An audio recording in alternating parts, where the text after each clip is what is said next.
TV 9 Bharatvarsh की खास पेशकश में आपका स्वागत है।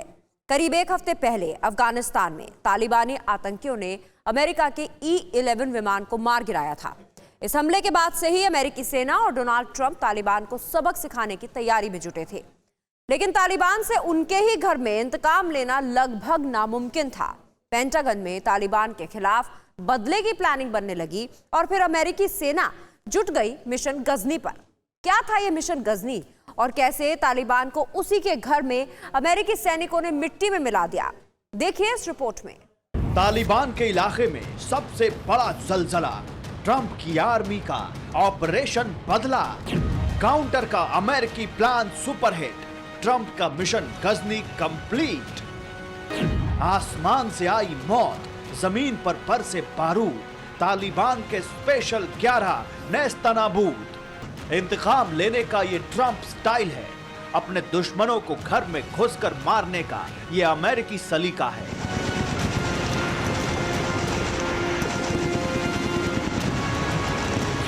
दुश्मन के दिए जख्म को भरने का एक ही तरीका होता है और वो है दुश्मन का खात्मा। अमेरिका ने एक बार फिर इसी जंगी सिद्धांत पर खुद को खरा साबित किया है और उन 11 तालिबानी आतंकवादियों से अपने एक प्लेन को मार गिराने का बदला ले लिया है।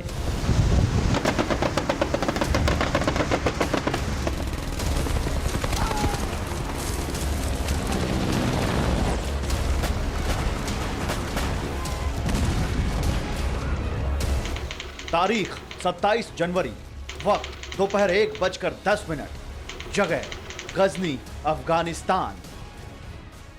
गजनी का देह याक इलाका तालिबान के सबसे मजबूत गढ़ में से एक।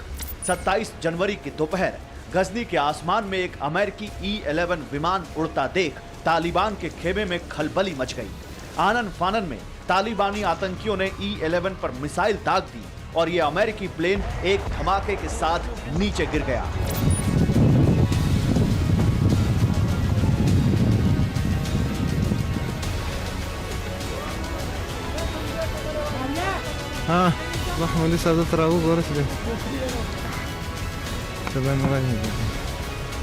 तालिबान ने दावा किया था कि इस प्लेन में सभी अमेरिकी थे। खबरें तो यहां तक आईं कि इस प्लेन में अमेरिकी खुफिया एजेंसी CIA के लोग थे, लेकिन अफगान प्रशासन के मुताबिक E-11 हादसे में 2 पायलट मारे गए थे।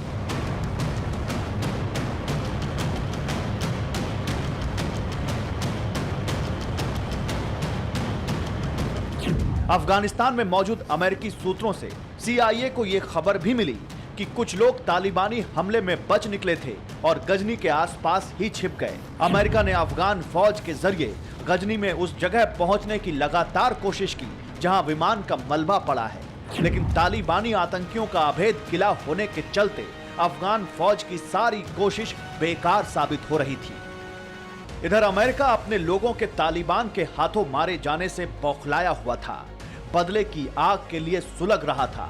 अमेरिका हर हाल में उस तालिबानी दस्ते को मौत के घाट उतारना चाहता था जिसने उसके E-11 प्लेन पर हमला किया था।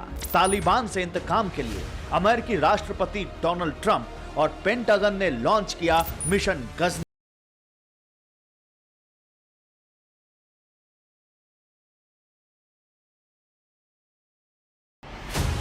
आसमान से अमेरिकी जासूसी विमान और जमीन से अफगान फौज के जवान मिलकर तालिबान के उस दस्ते के बारे में जानकारी जुटाने लगे। पता चला कि E-11 को मार गिराने में तालिबान के 11 आतंकी शामिल थे। US आर्मी ने लोकल इनपुट के आधार पर इन 11 आतंकियों की डिटेल निकाली। एक एक आतंकी की 24 घंटे मॉनिटरिंग की जाने लगी और फिर सही समय का इंतजार किया जाने लगा।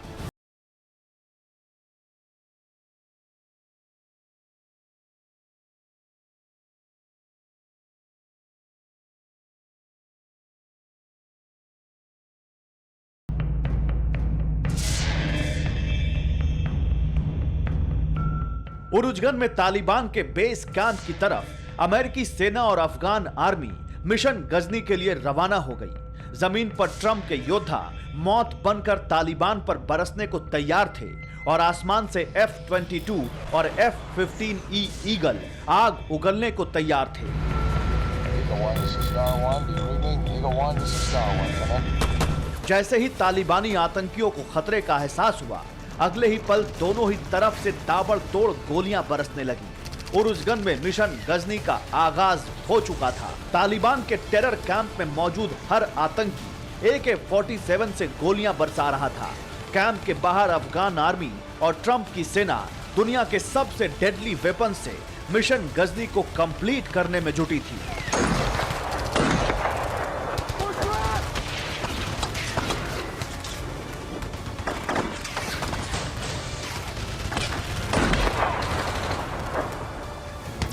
आसमान में बारूद का बवंडर था तो जर्रा जर्रा गोलियों की तड़तड़ाहट से थर्रा रहा था। दोनों ओर से भीषण फायरिंग हो रही थी। तालिबान जब या वहाँ आतंकी जब अमेरिका के ऊपर हमला करते हैं या अमेरिका के हवाई जहाज को गिराया तो उसकी जवाबी कार्रवाई तो अमेरिका बड़ी ज़बरदस्त करेगा। अमेरिका जानता है कि वो एक सुपर पावर है। अगर दोबारा इस माफी की कार्रवाई बर्दाश्त करता है, कुछ नहीं करता, तो अमेरिका की जो क्रेडिबिलिटी है बहुत उसमें धक्का पड़ेगा। ऐसे में अमेरिका को जब मौका मिलेगा और भी उनके ऊपर नुकसान पहुंचाएगा, क्योंकि एक हवाई जहाज गिराना बहुत बड़ा मायने रखता है। लेकिन अमेरिकी असॉल्ट राइफल तो उन 11 चेहरों को ढूंढ रही थी जिन्होंने E-11 प्लेन मार गिराया था। जैसे ही तालिबान के स्पेशल 11 में से एक भी चेहरा नजर आता, अमेरिकी आर्मी काल बनकर उस पर टूट पड़ती और बाकी तालिबानी आतंकियों के खिलाफ अफगान आर्मी मोर्चा संभालने लगी।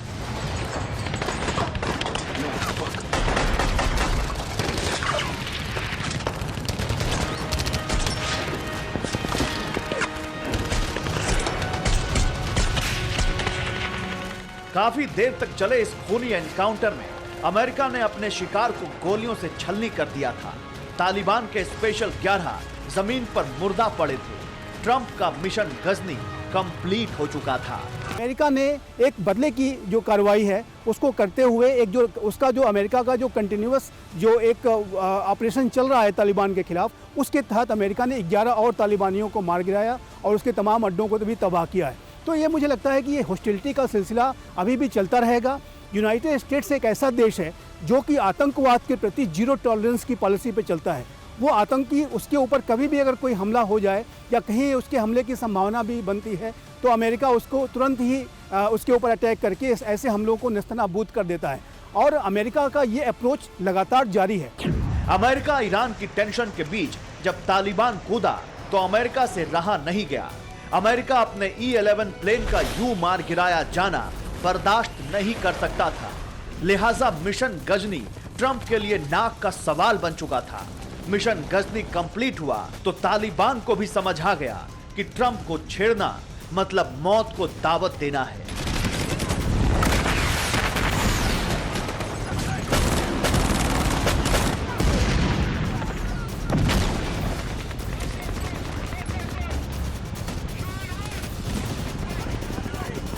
Bureau report, TV9 Bharatvarsh.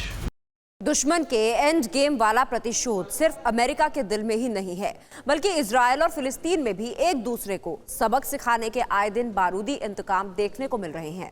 शनिवार को इजराइल ने हमास के ठिकानों पर एयर स्ट्राइक की तो तिलमिलाए फिलिस्तीन ने इजराइल पर रॉकेट से हमला कर दिया। गुस्से में इजराइल, खौलता फिलिस्तीन, गाजा पट्टी पर रॉकेट वॉर। ये महाजंग का ट्रेलर तो नहीं। ईरान और अमेरिका के तनाव से बेफिक्र इजराइल अपने सबसे बड़े दुश्मन के खिलाफ लगातार हमले कर रहा है। बीती रात गाजा पट्टी पर इजराइल ने एयर स्ट्राइक कर दी। इजराइल की वायुसेना ने गाजा पट्टी में अपने दुश्मन नंबर 1 हमास के ठिकानों पर बारूद की बारिश कर दी।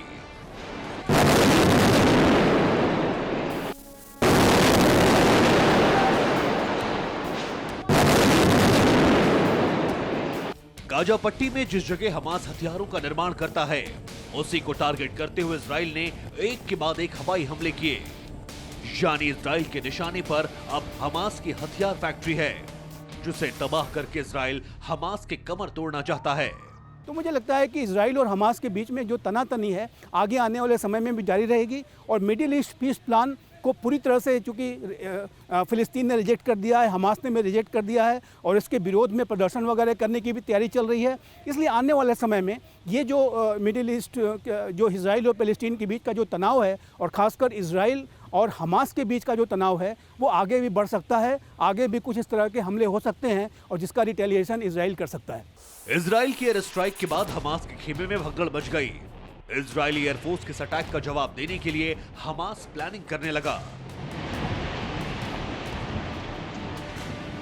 जैसे ही शाम ढली, हमास ने भी गाजा की ओर से इजराइल की तरफ रॉकेट दाग दिया। इजराइल का यह कहना है कि ये लगातार चौथा दिन है जब गाजा में फिलिस्तीनी चरमपंथियों ने इजरायली नागरिकों को निशाना बनाकर रॉकेट दागे हैं।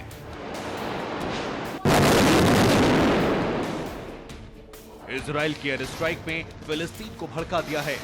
जिस तरह ईरान अमेरिका के खिलाफ बदले के लिए तड़प रहा है, उसी तरह फिलिस्तीन भी इजराइल को कड़ा सबक सिखाने के लिए बेकरार है और इसीलिए गाजा पट्टी का आसमान धमाकों से गूंज रहा है।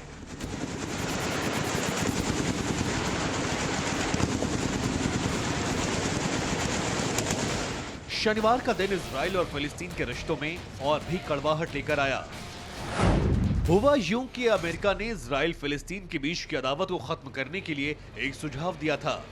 अमेरिका के सुझाव में यह बात कही गई थी कि इजराइल के कब्जे वाले वेस्ट बैंक में फिलिस्तीनियों को स्वशासन के सीमित अधिकार दिए जाएंगे, जबकि इजराइल को वेस्ट बैंक की बस्तियों को अपने इलाकों में मिलाने की आजादी होगी।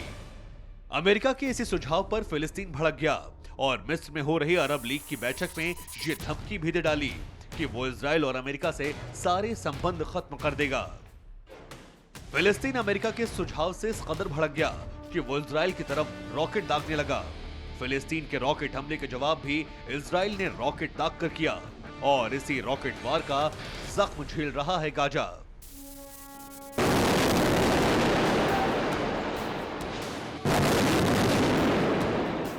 जब जब देखा जाए पिछले 20-30 साल में जब भी इसराइल के ऊपर हमास के माध्यम से या हिजबुल्लाह के माध्यम से किसी प्रकार का हमला हुआ है, चाहे छोटा या बड़ा, जवाबी कार्रवाई इसराइल से बड़ी तुरंत और बहुत ही जबरदस्त होती है। जनवरी के अंतिम दिन भी गाजा से इजरायली सीमा में रॉकेट और मोर्टार दागे गए, जिसके जवाब में इजरायली लड़ाकू विमानों ने गाजा में हमास के ठिकानों पर धावा बोल दिया। लेकिन इस बार हमास के लड़ाकों के अलावा हथियार फैक्ट्री को टारगेट किया गया। ये मुमकिन है कि हमास भी इजराइल के खिलाफ कुछ बड़ा कर सकता है। Bureau report, TV9 Bharatvarsh. और अब बात उस बदले की जिसमें निशाने पर है सुपर पावर अमेरिका। जी हां, ईरान खुलकर अमेरिका को ललकार रहा है। शुक्रवार की रात इराक के अमेरिकी एयरबेस पर ईरान ने 5 गोले दागकर यह बता दिया कि अभी सुलेमानी की मौत का बदला पूरा नहीं हुआ है। जिस जगह पर यह धमाका हुआ था वो ट्रंप के सोल्जर्स का ठिकाना है और जिसने धमाका किया वो ट्रंप का दुश्मन नंबर 1 ईरान।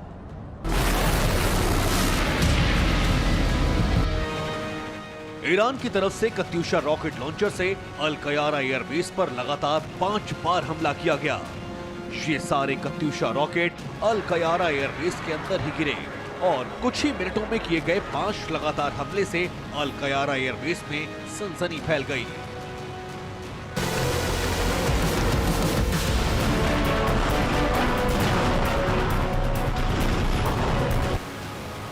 अमेरिका के लिए सबसे बड़ी राहत की बात यह है कि इस हमले में उसे कोई खास नुकसान नहीं हुआ।